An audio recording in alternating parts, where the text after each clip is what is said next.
इसकी फॉर्म के बारे में। तो ये इसकी फॉर्म होती है इस तरह से। अगर आपको कोई इक्वेशन यानी कि समीकरण नजर आएगी तो हम उसे द्विघात समीकरण पढ़ेंगे। द्विघात समीकरण का मतलब है जिसकी घात 2। ठीक है, जैसे कि ये रहा, इसका एग्जाम्पल है 3x² + 2 मैंने ले रखा है। इसमें जो आपका x होगा यानी कि जिसको हम वेरिएबल कहते हैं, उसकी पावर में क्या है 2, जिसकी पावर यानी कि घात। ठीक है, तो यदि इसकी घात 2 है तो इसे ही हम कहते हैं क्वाड्रेटिक इक्वेशन। लेकिन अगर वहीं आपके पास लीनियर इक्वेशन है तो उसकी घात कितनी होगी 1। और क्यूबिक इक्वेशन है उसकी घात कितनी होगी 3। जैसे कि मैंने ये ले लिया, मान लो ऐसे ही रैंडम कोई उठा लेते हैं ये। तो इसमें ये जो 3 है ये रिप्रेजेंट कर रहा है क्यूबिक इक्वेशन को। ठीक है, तो अब यहाँ पर हम ये सीखेंगे, अगर लीनियर इक्वेशन है तो इसके रूट 1 होगा, और अगर क्वाड्रेटिक इक्वेशन है तो इसके रूट्स जो होते हैं वो 2 होंगे। वैसे ही क्यूबिक इक्वेशन होगा तो इसके 3 होंगे। ठीक है, अब हम यहाँ पे सीखेंगे एक न्यू टर्म जिसका नाम है डिस्क्रिमिनेंट। ठीक है, डिस्क्रिमिनेंट को हम डी से रिप्रेजेंट करते हैं। इसको हम d², इसका फॉर्मूला है d = b² - 4ac। ठीक है, अगर ये जो पूरा का पूरा है, अगर ये डिस्क्रिमिनेंट जिसको हम d बोलते हैं, अगर ये सॉल्व करके >0 आता है तो वहां पर रूट्स कैसे होंगे, रियल और अनइक्वल। ठीक है, वैल्यूज आर अल्फा ये है, बीटा ये, जिसे हम शून्य कहते थे पिछले चैप्टर्स में, बस वही। और यहाँ पर देखिए, अगर वो 0 के इक्वल आता है तो उसके रूट्स जो है रियल तो होंगे पर कैसे होंगे, इक्वल होंगे, यानी कि बराबर होंगे। तो ये आपके बुक में भी दे रखा है एक चार्ट, ये आपके क्वेश्चंस आ जाते हैं यहाँ से। ठीक है, कि अगर यहाँ पे >0 है आता है तो वो उसके रूट्स कैसे होते हैं, वास्तविक और एक सेम नहीं होते हैं। ठीक है, और यहाँ पर कैसे होते हैं, वास्तविक भी होते हैं, इक्वल भी होते हैं। किस केस में, जब =0 है, और जब <0 है तो रूट्स होते ही नहीं है, रियल नहीं होते हैं। ठीक है, तो इस तरह से हम देखेंगे। तो इसके लिए आपको सिंपल एक MCQ यहाँ से आ जाएगा कि आपको किसी का डिस्क्रिमिनेट निकालना है। तो वो निकालते हैं हम ज़रा। जैसे देखिए हम इसका निकालते हैं, हमें दिया है x² + 4x साथ में +1 = 0। MCQ आ जाएगा पेपर में, कहेंगे इसका डिस्क्रिमिनेट निकालो, तो आपको पता है उसका फॉर्मूला b² - 4ac। तो अब इस इक्वेशन में हमें ABC ढूंढना है। A होता है ये आगे वाला, अभी अभी हमने इसकी फॉर्म देखी ना, ये देखो, ये x² के साथ वाला A है और x के साथ वाला B है। तो वैसे x² के साथ वाला क्या है, A है ही नहीं कुछ, तो इसको हम 1 बोलते हैं।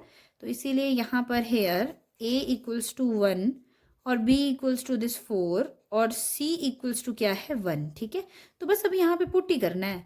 तो B की जगह 4 है तो 4 का स्क्वायर कर देंगे, ये माइनस बीच वाला 4, A क्या है हमारा 1 है और C 1 है, ये 16 हो गया, ये 4 × 1 = 4, अगेन 1 ही है तो 4 ही रहा। ये क्या आ गया आपका 12। तो डिस्क्रिमिनेट का वैल्यू क्या आ गया 12। इस तरह का MCQ आपको मिल जाएंगे।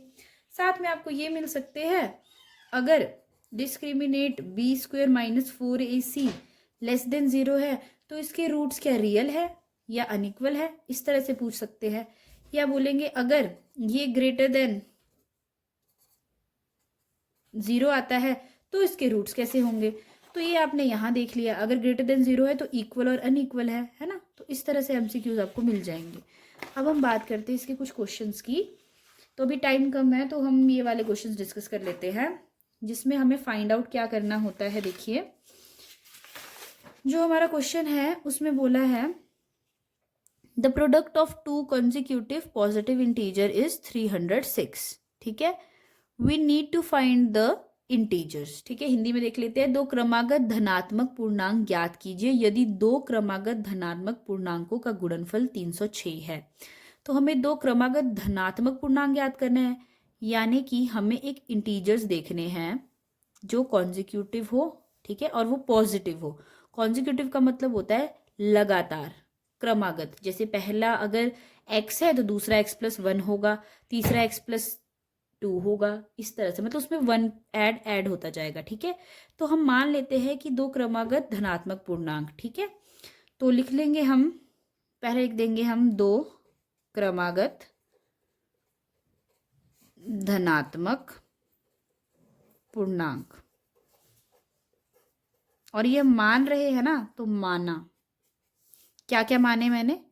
एक मैंने बोला x, एक मैंने बोला x+1। अगला अगर 3 होते तो क्या मानते? अगला x+2, या इसी में ही एक x तो वो 2 ही होता, फिर उसमें एक और 1, इस तरह से, मतलब लगातार एक के बाद एक। ठीक है, अब हमको निकालना क्या है? हमको एक और चीज़ हेल्प में दी है कि इसका गुणनफल ज्ञात कीजिए। ठीक है, निकालनी तो यही है हमने, दो क्रमागत धनात्मक पूर्णांक, पर एक और चीज़ हमें हेल्प के लिए दी है ये कि 306 इसका गुणनफल है। इन दोनों का गुणनफल क्या है? 306। तो प्रश्नानुसार कर लेंगे हम। प्रश्न के अनुसार हमें बोल रहा है कि ये जो आपने दो चीज़ें मानी है क्रमागत धनात्मक पूर्णांक, इन दोनों का गुणनफल, यानी कि इन दोनों को गुणा करो तो ऐसे करके लिख सकते हैं हम, 306 के बराबर होता है। तो हम उसके बाद क्या करते हैं, आपका ये जो x है यहाँ मिलने चला जाएगा, तो ये इससे मिलने गया तो x² आ गया, फिर ये 1 से मिलने गया तो x आ गया। ठीक है, ये आ गए 306। तो मैंने इसे ऐसे लिख दिया, ये इधर ला दिया माइनस का 306। ये बन गई आपकी द्विघात समीकरण, यानी कि क्वाड्रेटिक इक्वेशन। अब इसको सॉल्व करना है क्योंकि हमें इस x की वैल्यू चाहिए। तो इसको सॉल्व करने का तरीका, एक तो आपने देखा था गुणनखंड विधि से, यानी कि फैक्टराइजेशन से कैसे करते थे आप, इन दोनों को आप a और c को मल्टीप्लाई करते थे, फिर बीच वाले के फैक्टर करते थे। लेकिन 306 है तो हम इसको कैसे करें? तो इसके लिए आपने दूसरा वाला फॉर्मूला याद रखना है, यही वाला। यहाँ से x निकालना है, जो आपको पिछली वीडियो में सिखाया था, -b plus minus b² minus 4ac upon 2a। इसको हम यहाँ यूज़ करेंगे। तो आपको यहाँ दिख रहा है ये 1 है a, b भी 1 है और c 306 है। तो b क्या है? 1 प्लस माइनस b² 1 का स्क्वायर माइनस 4a क्या है? 1, c क्या है? -306। ठीक है, अपॉन में 2 और साथ में a1। ठीक है, तो ये आ गया माइनस का 1 प्लस माइनस 1, ये इसका स्क्वायर किया तो 1 ही रहा, माइनस माइनस प्लस 4 अंदर जाएगा तो 4, और इसको जब आप मल्टीप्लाई करोगे क्या आएगा? अलग से कर लेना है आप लोगों ने। अब हमें दिख रहा है कि ये आ गया -1 प्लस माइनस, ये इसमें 1 प्लस करेंगे तो 1225 अपॉन में 2। अब रूट में जो चीज़ होती है आपको इसको खोलना आता ही है, तो हम इसको खोल देते हैं। ऐसे करके सिखाया था मैंने आपको पिछले वीडियो में। तो 2 के फैक्टर बनाएंगे हम देखेंगे यहाँ 12 हमें किस टेबल से आता है। यहाँ पे चलता है 1 1 ज़ा 2 2 ज़ा 3 3 ज़ा। ठीक है, तो वैसे ही हम चलेंगे तो 2 2 ज़ा 4, 12 के लिए क्या है? छोटा। फिर 3 3 ज़ा 9, वो भी छोटा। 4 4 ज़ा 16, बड़ा हो गया, तो हम 3 3 ज़ा 9 ही लेंगे।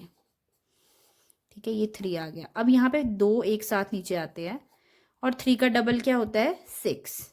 ठीक है, अब 6 को मैं यहाँ और यहाँ किस चीज़ से ऐसे मल्टीप्लाई करूँ कि मुझे 5 मिल जाए? तो देखो यहाँ 5 है तो मैं इसको 5 से ही चेक करती हूँ।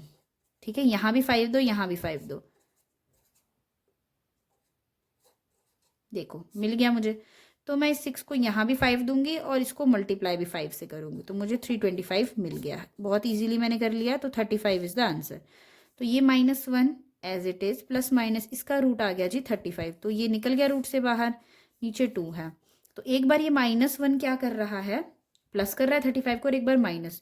तो जैसे ही मैं -35 लिखूंगी और एक बार मैं लिख दूंगी +35/2, तो ये आ गया -36/2, और ये आ गया आपका 34/2। देखो ये यहीं पे आपको सॉल्व करने की ज़रूरत नहीं, क्योंकि माइनस है, यहाँ पर हमें धनात्मक पूर्णांक थी, यानी कि पॉजिटिव इंटीजर्स। ठीक है, तो इसीलिए माइनस वाला कैंसिल हो गया। तो ये इसको देख लेते हैं, 2 7 14, ये आ गया आपका 17। तो x की वैल्यू क्या आ गई? 17। दूसरी वाली रिजेक्ट है, x की वैल्यू 17 आ गई। तो धनात्मक पूर्णांक ज़रा बताएंगे आप मुझे क्या क्या आ सकते हैं यहाँ पर, देखें ज़रा।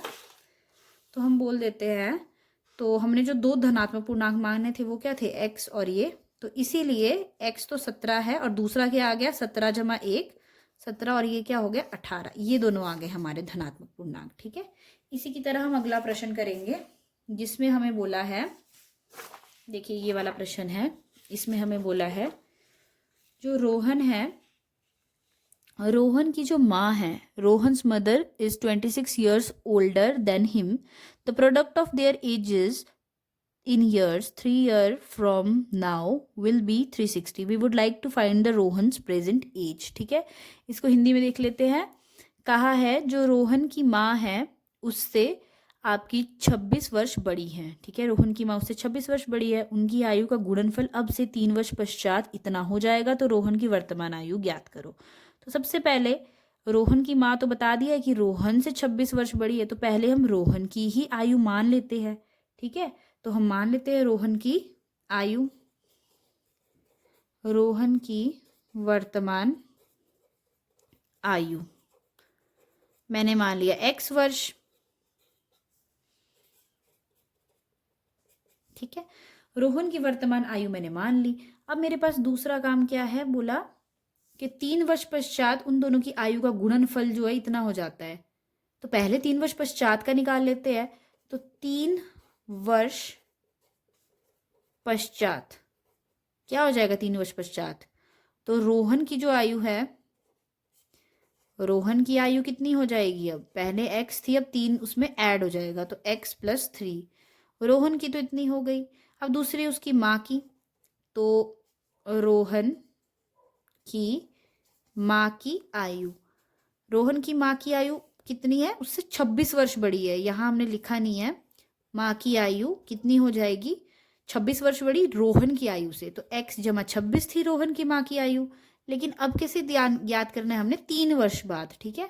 तो रोहन की माँ की आयु तो ये थी, जैसे यहाँ रोहन की आयु x थी, उसमें 3 जोड़ दिया, वैसे ही रोहन की माँ की आयु ये थी, इसमें मैंने 3 जोड़ दिया, ठीक है। तो ये आ गया x + 29, ये आ गई 3 वर्ष पश्चात।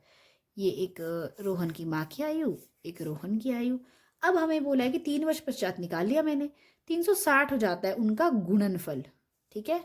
तो प्रश्न के अनुसार हमें बोला है उन दोनों की एज का गुणनफल 3 वर्ष पश्चात, तो एक रोहन की आयु साथ में गुणा कर दी मैंने उसकी माँ की आयु, और वो है हमारी 360 के बराबर, ठीक है। और इसको सॉल्व करना आपको आना चाहिए। ये पहले x दोनों से मिलने जाएगा, इसको मैं ऐसे करके लिखवा देती हूँ, देखो पहले ऐसे लिखना है, फिर ये जमा का 3 है आगे ऐसे, ये 360, x जब इससे मिलने जा रहा है तो x इससे फिर इससे, तो x² हो जाएगा, ये 29x हो जाएगा, ये 3x हो जाएगा, ये आपको इन दोनों को गुणा कर लो,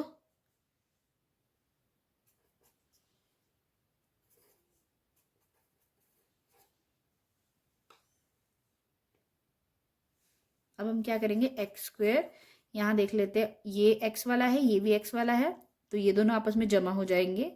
आपका आ गया ये 30, ये आ गया 32x, ये आ गया 87। 87 को मैं यहीं रहने देती हूँ, ये इधर से इधर आ गया माइनस का 360, तो 360 में से मैंने प्लस माइनस माइनस करने तो माइनस ही है, 87 को माइनस किया, ये आया 3, ये आ गया आपका 5 में से आपका 15 में से जा रहा है 8, 15 में से 8 गया 7, ये आ गया 273।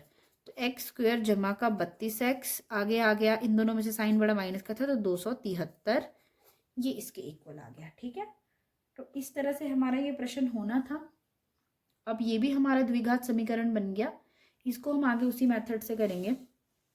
तो x = माइनस का b plus minus b² minus 4ac।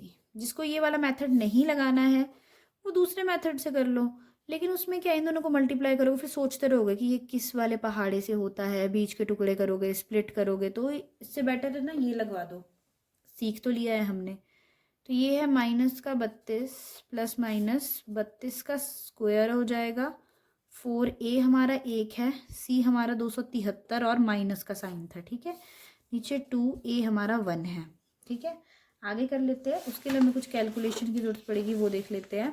यहाँ पर हमें क्या करना है, 32 का हमें कैलकुलेट करना आना चाहिए। 32 के स्क्वायर का मतलब है इस तरह से निकालना है, ये हो गया 6, ये हो गया ये 4, 12, 10, ये आ गया।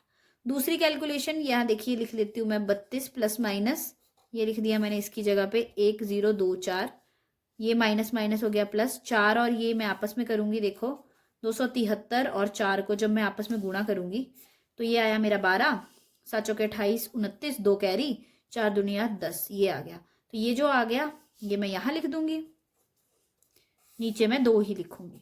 तो इन दोनों को क्या करती हूँ मैं, जमा, तो इसमें 1 0 2 4 जमा हो गया, ये 6, ये आपका 11, ये 1, ये हो गया 2, 2 1 1 6, ठीक है। तो 2 1 1 6, माइनस का 32 प्लस माइनस, ये अंदर आ गया 2 1 1 6, नीचे 2। अब इस 2 1 1 6 का मैं रूट निकालना पड़ेगा मुझे, इस तरह से सिखाया मैंने पिछली वीडियो में, 2 2 के जोड़े बनते हैं, ठीक है, इसमें 2 2 देखते हैं। तो मैं एक ऐसा नंबर सोचूंगी जैसे 21 हो जाए, जैसे 2 दूनी 4, 4 तो बहुत छोटा है, 3 3 9, 4 चौके 16, 7 7 49 तो काफ़ी बड़ा है, 6 6 के 36 भी बड़ा है, 5 5 25 भी बड़ा है, तो 4 चौके 16 परफेक्ट रहेगा। तो 16 मैंने लिख देना है। तो मेरा 4 1 5, ये आ गया 5, ठीक है। ऊपर से आया 1 और 6 एक साथ, 4 का डबल होता है 8। 8 को किससे गुणा करूं कि ये आ जाए, लास्ट में 6 है देखो, तो मैं 8 को यहाँ 6 से करूंगी, क्योंकि 6 6 के 36 होता है तो 6 मिलेगा, सोचूंगी, मतलब क्या पता ऐसा ना आए, पर ट्राई कर रहा है पहले, ठीक है।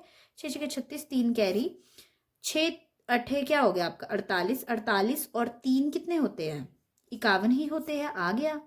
तो बस ये थोड़ा सा दिमाग लगा और काम हो गया।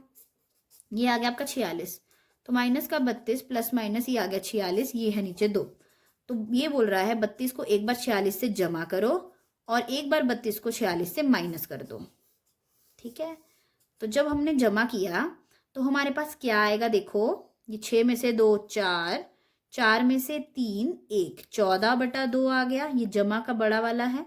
यहाँ देखेंगे माइनस का 32 माइनस का 46, इसको करने की ना वैसे ज़रूरत है नहीं, क्योंकि जो भी आएगा वो माइनस में आएगा, माइनस माइनस करेंगे प्लस होगा माइनस, करके देख लेते हैं। 6 और 2 8, 4 और 3 7, ये आया विद माइनस साइन, तो किसी की आयु कभी माइनस में होती ही नहीं है, तो ये लेंगे ही नहीं, तो ये आ गया 7, ठीक है।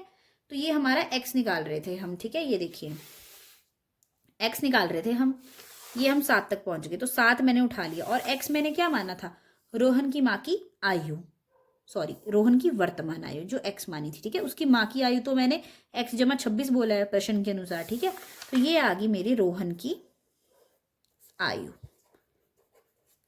7 वर्ष, और उसकी माँ की आयु कितनी आ गई,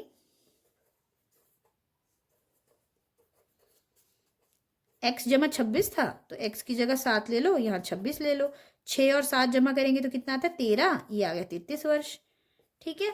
तो माँ की आयु 33 हो गई और उसके बच्चे यानी कि रोहन की आयु 7 हो गई, ठीक है। इस तरह से आपका ये प्रश्न होना था। Thank you.